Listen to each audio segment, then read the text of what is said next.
All right, in this video, I'm going to factor by grouping. So if you've watched the other videos, you know there's different ways of factoring. So a quick overview, since this is probably the third video you're watching. When you're going to factor out a GCF, there's typically three terms. When you're going to use a sum or difference of cubes, you typically have a term cubed, but in general, there's just two terms. When you're going to factor by grouping, typically there's just four terms that show up is when you can do factor by grouping. Here's how factor by grouping is going to work. It's going to work very, very similar to the factoring with a GCF. So what I'm going to do is I'm going to break up the problem and focus on these front two terms. And I'm going to find the GCF of those two terms. So focusing only on x cubed and minus 2x squared, I look for what do both of these have in common. So if you look at both of them, you notice, well, the numbers, there's nothing in common, but there's an x cubed and an x squared. So you can pull out an x squared. So now you just need to think about, if you factor out an x squared, what's left over?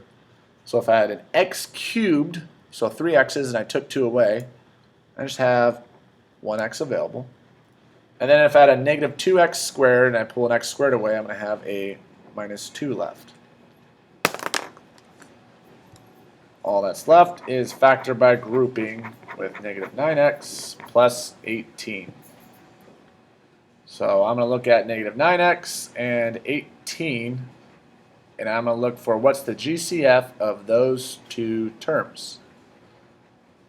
So if you look at those two terms, negative 9x and 18, the GCF is negative 9. I just need to write what factor is left over. So if I had a negative 9x and I remove a negative 9, I'm just going to have an x left over.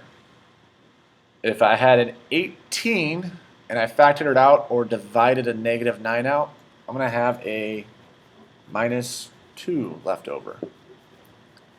So I've already done the factoring by grouping part. Now if you look at what you have on this line, there is something special that's going to happen every single time when you're factoring by grouping. You're going to have this x minus 2 piece here and x minus 2 piece there. Notice how these are both parentheses are the exact same thing. That's what we want to happen. So notice how we have an x minus 2 and x minus 2. That is actually going to be one of my factors. So one of my factors is x minus 2. And that's just using this and that. There's another piece here, and what we're going to use is we're going to use everything that was outside the parentheses. So I'm going to use this x squared and that minus 9, and I'm going to form another set of parentheses. So I'm going to have x squared minus 9.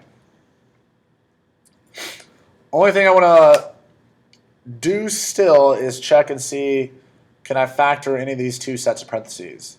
So x minus 2, that cannot be factored. It's already factored enough. But you can factor this x squared minus 9.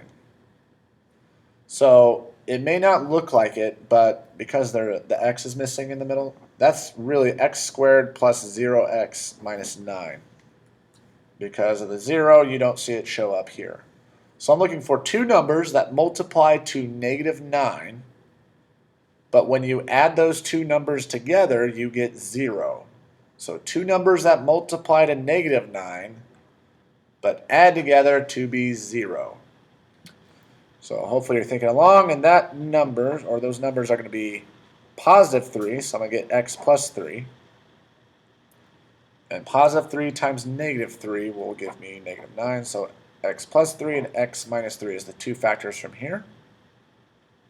Only one factor remaining, and that's that x minus 2, which I'm going to write there. So factoring this by grouping and factoring it completely, I'm going to get x plus 3, x minus 3, and x minus 2 as my factors. That is factoring by grouping.